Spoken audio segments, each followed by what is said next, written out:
Since 1979, there have been 5 major world shocks: the fall of the Soviet Union, the collapse of the Japanese stock market, the rise of Muslim terrorism, the dot-com bust in 2000, and the financial meltdown of 2008. One private research network in Baltimore correctly predicted all these 5 events well before they happened. And right now, the founder of this network believes we're going to see a 6th right here in the very heart of America. The following is a direct message about what's going on and how you can protect yourself. Please stay tuned. Hi, my name is Bill Bonner. Around 35 years ago, I assembled a group of analysts, including the former head of the BBC and an Oxford scholar, to research, expose, and even predict massive world shifts. In 1987, we predicted that the Soviet Union would collapse. A few years later, that's exactly what happened. In 1989, I was personally mocked for predicting that the Japanese stock market would crash. We wrote, "The long-running bull market in Tokyo may be nearing an end." Months later, the Japanese stock market crashed. It has never recovered. In 1993, we predicted the rise of Muslim terrorism, writing, quote, "Especially troubling for many in the West will be the rise of Islam. This could be the biggest threat to world peace in the next 2 decades. The bomb at the New York's World Trade Center is just a small taste of what's to come." 8 years later, in the September 11 attacks, they hit the World Trade Center again. In 2000, I sent out a note warning that a day of reckoning was at hand for the dot-com boom. That very day, the NASDAQ began a 2-year 77% decline. And recently, we predicted the crash of the housing bubble in 2008, along with lenders Fannie Mae and Freddie Mac. Our success has allowed my once small group to grow into the largest underground research network on the planet, with 2.4 million subscribers. According to the Alliance for Audited Media, we reach more people than the New York Times or the Wall Street Journal. The FBI and the CIA have even approached us for help on matters of national security. But I don't bring this up to brag. I'm here because I think we're about to see a 6th major shock, one more important than anything my firm has dealt with, rivaling and even surpassing the fall of the Soviet Union. Except that this time, it won't be happening halfway around the world. We won't be watching it on CNN or Fox News from the comfort of our living rooms. The epicenter of this next great world shift will be right here in America. Now, I must warn you that some of the facts I'm about to tell you may seem incredible, yet they are true. In fact, we've recently passed what I believe to be the point of no return, which means that a crisis is now inevitable and unstoppable. It will start small. Maybe you'll try to get money out of an ATM machine one day and find that it isn't working. Maybe you'll be at a restaurant with your wife, and when the check comes, your credit card will be denied. You call your bank. You get a pre-recorded message from some government agency you don't recognize. As I said, it will start small. But let me pause here for a second, because I sense you may have some questions about me and my firm.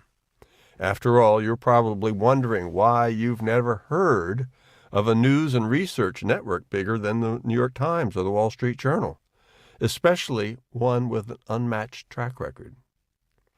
The name of our firm is Agora Incorporated, and despite our size, we operate very privately, and we only share our research and news directly with our private subscribers. We don't own a cable channel or a single newspaper. We don't buy splashy ads in news magazines. We don't sponsor sports stadiums or anything like that. We keep a very low profile. Of course, our success has not gone unnoticed. The CIA actually came to us to convince me to use Agora as a front for their international operations. In case you're wondering, I said no. In our 35 years, we've grown into the biggest firm of our kind on the planet, operating across 20 different countries with 2.5 million subscribers worldwide. And we've done it by exposing and often predicting the most important events and trends in recent world history. Each time, we've been able to accurately call a major world event, especially a market crash or other type of crisis. We've given our private subscribers an important opportunity to save themselves. And that's what I want to give to you and the general public today. I've never done anything like this before.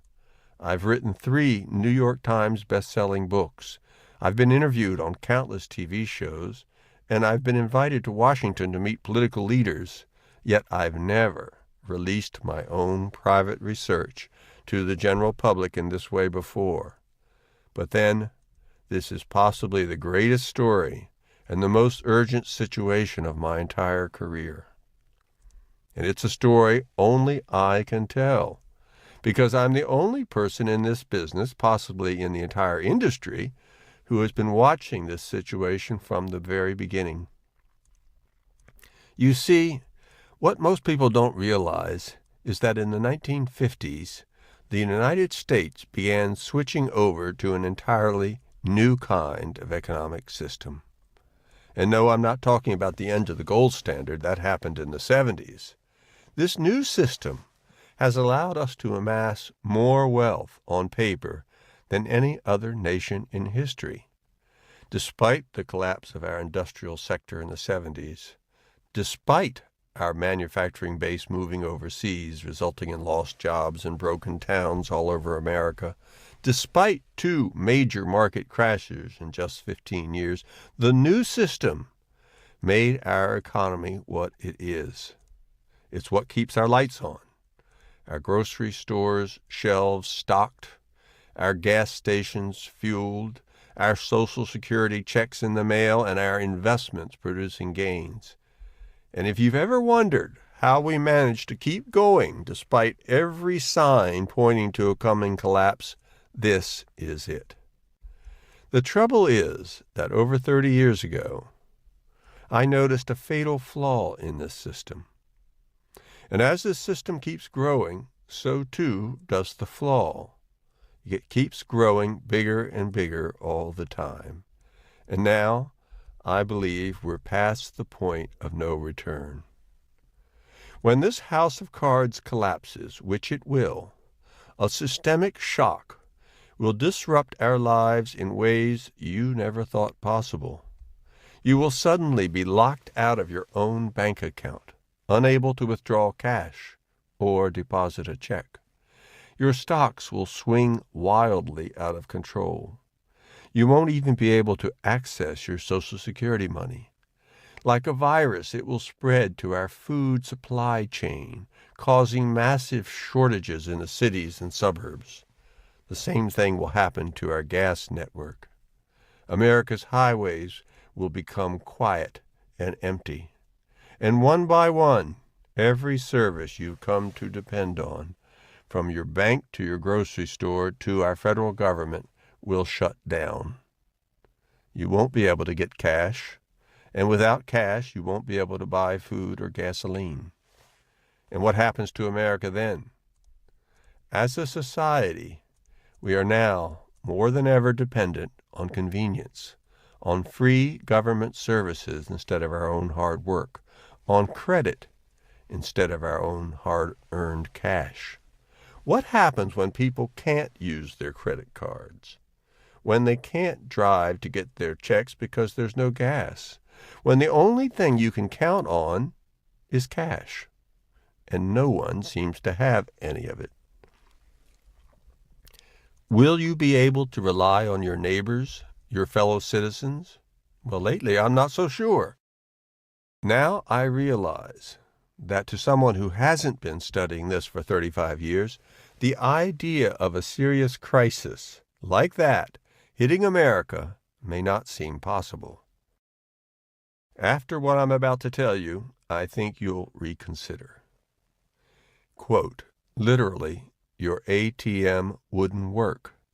You type in your code, no money comes out. You get your paycheck, you can't cash it, close quote. Those are the words of the architect of the 2008 bank bailouts, Treasury Department insider Neel Kashkari. What he's describing is a crisis that you and I came very close to experiencing just a few years ago. If it sounds similar to what I'm describing, it's for a good reason. Former Secretary of the Treasury Tim Geithner has stated, "We came exceptionally close. You could hear the fear and the panic, because anybody living in that world at that time, running a business at that time, knew that we were on the edge of losing the capacity to function." This has been confirmed by former Secretary of the Treasury Hank Paulson, as well as two former congressmen. And while President Obama assured Americans that, quote, the shadow of the crisis has passed in his State of the Union address, I recently came across video footage of Janet Yellen, the current chairwoman of the Federal Reserve, openly admitting that the U.S. is still facing a very real threat. We could find ourselves in a devastating spiral, says Janet Yellen. She goes on to assure everyone that the Federal Reserve is fully in control of the situation, but the truth is that by their own standards, the Fed's policies have not worked. In fact, official records indicate that the highest levels of our government have already spent $4.5 trillion trying to contain this threat, more than we spent on World War II. It's a desperate move, and I don't think they'll be successful. As I write, the U.S. economy is in a slump. This is despite the biggest stimulus of new cash and credit in history. We have fewer real breadwinner jobs today than we did 15 years ago, and the typical household has less income. But let me back up for a second and explain exactly what it is we're facing and how we got here in the first place. By now, I bet you've already heard more than a few over-the-top conspiracies and wacky theories from people who don't have all the facts. Maybe you've even watched a few specific dates for the beginning of a crisis come and go, and if so, you're not alone. There are a lot of people out there who know deep down that something's not right in America, that it's been a different place since 2008. Yet they can't quite put their finger on what exactly is happening or what's coming next. Because it's not Obama, it's not the national debt, it's not a currency threat. There's a much deeper problem. That's why the hundreds of internet experts you've probably heard from are usually wrong. They only point at the symptoms, not the real threat. Meanwhile, the mainstream media is almost completely ignoring the danger we're in. They just don't understand it. Between that and the official recovery story coming out of Washington, it's no small wonder that the vast majority of Americans still have no idea about the threat our own government is spending trillions of dollars trying to contain. But then, that's why my company exists. That's what brings me here today, to tell you the truth as we see it. And the truth is, what's wrong with America didn't start in 2008 or in the decade before that. Let me start from the beginning, when I first discovered a terrible secret about our economy. As I mentioned before, I started out in politics. In Washington, D.C., I ran one of the most influential lobbying groups of its era, the National Taxpayers Union, all the while attending law school at Georgetown University in the evenings. We brought one of the largest class action lawsuits ever against the Secretary of the Treasury, and we lobbied state governments to pass balanced budget amendments. The New York Times, March 6, 1981, describes the story. The drive to propose a constitutional amendment requiring the federal budget to be balanced has started up again. The National Taxpayers Union, leading the effort nationally, said it believed that 4 more states could be found to pass the proposal this year. While fighting to reduce the national debt, I attended Reagan's inaugural ball. I was introduced to Ron Paul for the first time. I gave Grover Norquist, one of the most powerful lobbyists in America today, his first job in the city. I found myself having lunch with Margaret Thatcher and Milton Friedman. But frankly, I was never one for the backslapping that goes on in D.C., and I never believed enough in partisan politics or in the power of big government to fit in with the Beltway crowd. And I've since had a change of heart about our national debt. To be blunt, I no longer believe it is the greatest threat to this country. Don't get me wrong, I still think it's an important issue, and one we've been deeply involved with here at Agora. For example, our documentary on the subject, IOUSA, which includes interviews with Warren Buffett, Alan Greenspan, Ron Paul, and me, and others, was screened at the Sundance Film Festival and widely praised by critics. In fact, after seeing the film, Roger Ebert made it one of his top 5 documentary films of that year, writing, quote, "A letter to our grandchildren. I have just seen a documentary titled IOUSA that snapped into sharp focus why your lives may not be as pleasant as ours." But here's the thing, there's only $1.2 trillion worth of actual dollars, physical money, in the entire world. We can't be sure how much of that is actually here in the U.S. Estimates hold that some 50% to 75% of our money is in overseas bank accounts or held by foreign governments. And a lot of what is left in the States is called dead money. It's stuffed in mattresses and safety deposit boxes. In fact, the amount of U.S. dollars being hoarded this way, that is to say, the amount of dead money, is now at an all-time high. All in all, there might be as little as 250 billion actual U.S. dollars circulating in the United States. Imagine what happens as lenders try to redeem $50 trillion worth of credit, and there's only 250 billion to go around. You go to your ATM, you ask for cash, but there isn't any cash left. Suppose you have a 10,000 line of credit on your card. If the credit system doesn't work, you might as well be flat broke. Dollars become ultra scarce. Prices skyrocket. Banks go under. In fact, it would only take about 3 hours for our entire country to shut down. I know that must sound impossible, but I know this for a fact. You see, the last time our credit system came to the verge of collapse, that's exactly what nearly happened. I know, I was watching. So was my whole network of analysts and researchers all over the globe. I quote, "Tonight, I want you to go to the ATM machine, and I want you to draw out everything it will let you take." That's a quote from Senator Richard Burr, North Carolina, chairman of the Senate Intelligence Committee. On Friday, in 2008, he called his wife, Brooke, to tell her that he wasn't coming home that weekend. He had urgent business in D.C. He also gave her one very important instruction.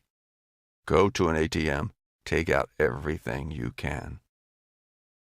Out in California, the CEO of PIMCO, the largest mutual fund in the world, was telling his wife the same thing. It's a quote. "I said, Just go to the ATM.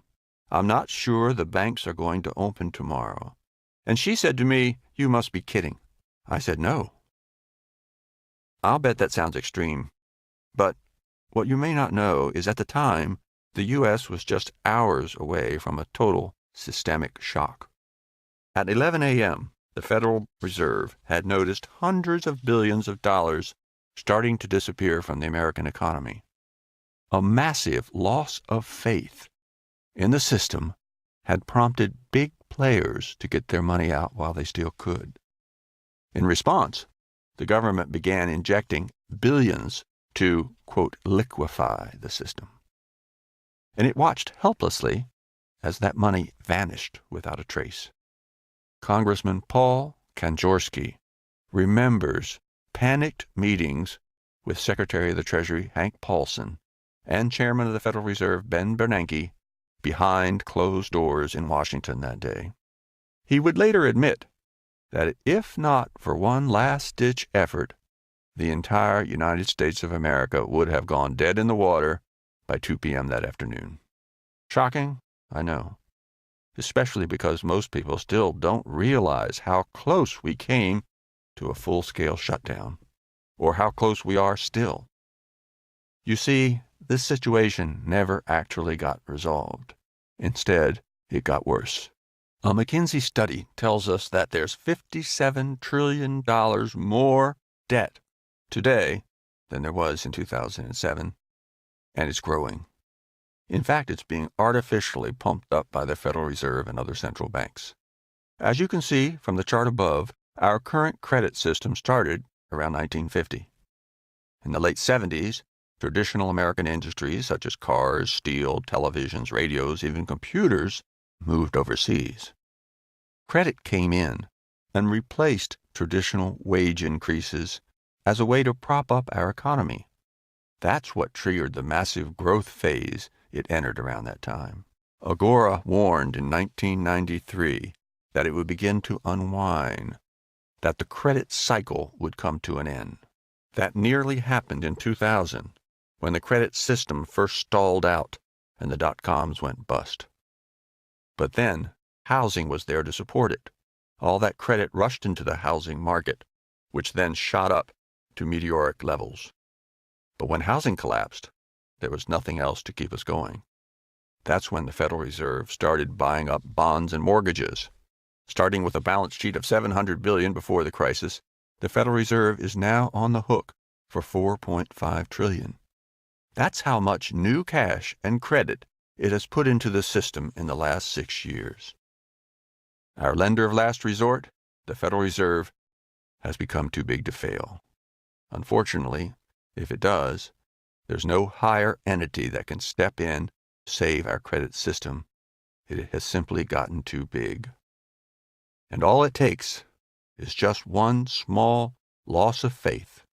A few big players start taking their money out while they still can. And then people start lining up at ATMs.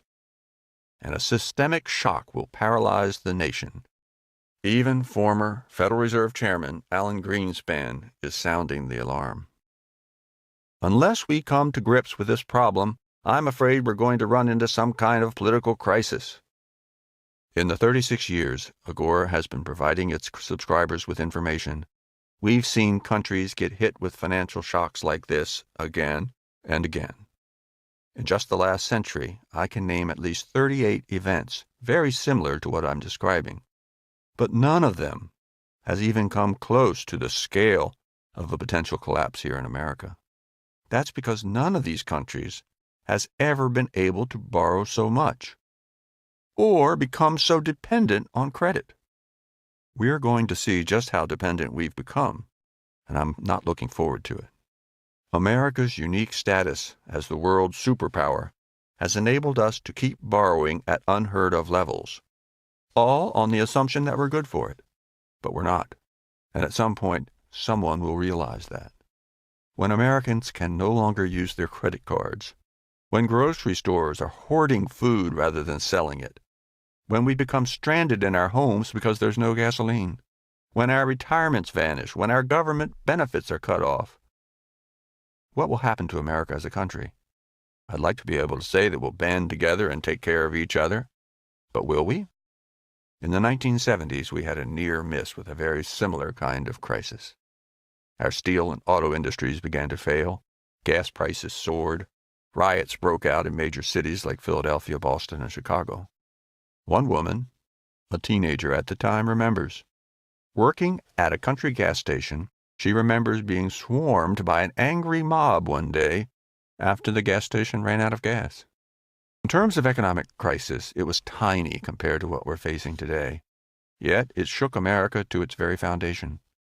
Can you imagine a full-blown collapse in today's America, where anger at police is reaching a boiling point, where teenagers can use the internet to summon flash mobs in just minutes, where half the population pays no taxes and depends on aid from the federal government, where students, crippled by college loans, can't get jobs?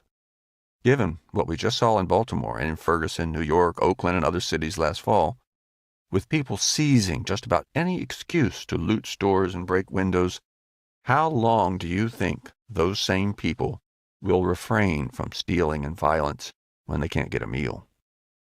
My feeling is not very long. All this must seem incredible, but I've seen these types of crises play out again and again all over the world. Because of the nature of my business, I've lived on 3 continents and visited probably 100 countries. For instance, most people think of Argentina as a poor country. What they don't know is that before America became the dominant superpower on the planet, Argentina was one of her main competitors. It was a lot like the U.S., with similar resources, a similar population, and similar spirit of free enterprise and liberty. In fact, Argentina was actually growing faster than America. Buenos Aires, its capital, was settled by immigrants from Ireland, Italy, and Germany. It combined the rich agriculture and industry of Chicago with the boulevards, parks, and buildings of Paris. A few years ago, I bought an isolated cattle ranch up in the Andes Mountains of South America, so I passed through Buenos Aires regularly on my way there, and I know the country pretty well. Walking down the streets, you'll see decaying subway trains, state-of-the-art many years ago, big, beautiful buildings covered in graffiti, windows broken, old cars, top of the line in their day, sitting junked by the side of the road. It's as if a war had broken out. Why? It was a financial crisis, very similar to what I see coming in the U.S. In fact, when you look at the damage that events like this can cause, it's no small wonder our government has already put $4.5 trillion, that is more than it cost to liberate Europe, towards stopping it. You see, human beings need to believe that things will happen more or less as they always have, that the sun will come up every morning, that plants will grow, that the rains will come. If we didn't, we couldn't plant food or buy houses or start businesses or do much of anything. Of course, believing nothing will ever change is actually a form of delusion. Totally irrational. But it's necessary for our survival. The problem, though, is that sometimes things do change, big time, and we are unprepared when really big changes are about to strike. People refuse to believe what's often right in front of them. Lawyers call this willful blindness. Psychologists call it the normalcy bias. That's why, while I was warning our subscribers about the dot-com bubble, for example, plenty of people thought it would never end. A famous book at the time, Dow 36,000, argued that the stock market was cheaper than ever. An article published in The Atlantic read, "Stock prices could double, triple, or even quadruple tomorrow and still not be too high." Then suddenly the NASDAQ started falling and eventually wiped out 77% of its value. Today, I'm seeing the same willful blindness here in America. People believe that our credit economy can just keep going forever, that we can keep borrowing and spending money that really isn't there. They think debt can go up faster than income indefinitely, even though it's mathematically impossible. And now, our highest government officials are still locked in a desperate struggle to keep this system going. And the fact of the matter is, they've already used up all the tools they have. They've kept credit cheap by reducing interest rates to near zero. How much lower can they put the rate if the system runs into trouble? They've already expanded the Fed's balance sheet by 542% in just a few years. How much more can they do? History is full of people who thought they were the exception, just like most Americans believe today. These stories always play out the same way. People think the rules don't apply to them. They think they can get away with something that no one else has. Our credit economy is no different. The rules still apply. Credit is not real money. It's just the flip side of debt. You run up too much debt, and you go broke. And many, many Americans are about to learn this eternal truth the hard way. We can't build the biggest credit system in world history and expect it to stay standing forever. Eventually, someone loses faith. In fact, we've seen this before right here in America. In 1819, people in America started noticing that banks were always trying to get out of honoring cash deposits. They'd give you an IOU instead, supposedly as good as real money. But attempts to redeem those notes for actual money were actually blocked or stalled in some way. Suddenly, cash started to skyrocket in value, with banks desperately trying to cover up the fact that they couldn't actually honor their deposits. They didn't have enough money. When the American public, along with foreign creditors, caught on to this, a third of America's money vanished into a black hole. The Western territories ran out of cash completely. They had to switch to a barter system using grain. Real estate and land prices dropped off a cliff, as did income from rents. You couldn't sell anything because no one had the money to buy it from you, and no one would risk a loan because there wasn't necessarily enough cash to get it back. Nearly half of all the money in the country disappeared. The resulting economic collapse stretched on well into the following decade. And we were lucky, because we were young. And the collapse happened before the problem was bad enough to do permanent damage. And back then, most families were self-sufficient, and the whole economy worked on cash, not credit. Today, it's a different story. We have a credit system worth more on paper than the national wealth of most countries, and it's already starting to come apart. Ever since that 2008 morning, when the Treasury noticed billions disappearing from the U.S. economy, the Federal Reserve has been locked in a desperate struggle to keep this event at bay, and it hasn't worked. They've even been flooding the U.S. economy with more new money than ever to try to make up the shortfall. You see, the Fed's goal is to hit 2% inflation. When that happens, they'll know what they're doing is working. Except inflation won't budge. They're already doing everything they can, and now they're running out of time. By this summer, the Federal Reserve was already supposed to be raising interest rates, but the latest GDP numbers show the economy is contracting, not growing. Now the consensus is that they will keep rates low, at least till the fall, and frankly, I don't believe they'll raise rates then either, because we're starting to see dollars being drained from investment funds. In just 1 week, $7.2 billion disappeared from U.S. stock funds, the 9th major withdrawal in the last 10 weeks. Just one fund has already seen $38 billion pulled out this year. To compare, the previous record for withdrawals was set in 2009, was just $20 billion. And Wall Street's already on edge. A note from a Bank of America analyst is now warning, correction risk will grow in the absence of fresh inflows in the coming weeks. It's not clear where this money is going, but billionaires are thought to be hoarding an average of around $600 million in cash each. That's what happens, by the way. The smart money heads for the exits first. Then there's a panic. What is clear is that cash dollars are already skyrocketing in value. As we get closer and closer to this crisis, I expect more and more restrictions on your ability to deposit, to withdraw, and to use your own cash. Here's what will happen. You'll go to your ATM, but your account will be frozen. The bank will tell you it noticed a suspicious activity. What suspicious activity? You tried to take out your cash. In fact, we're already seeing this in Europe.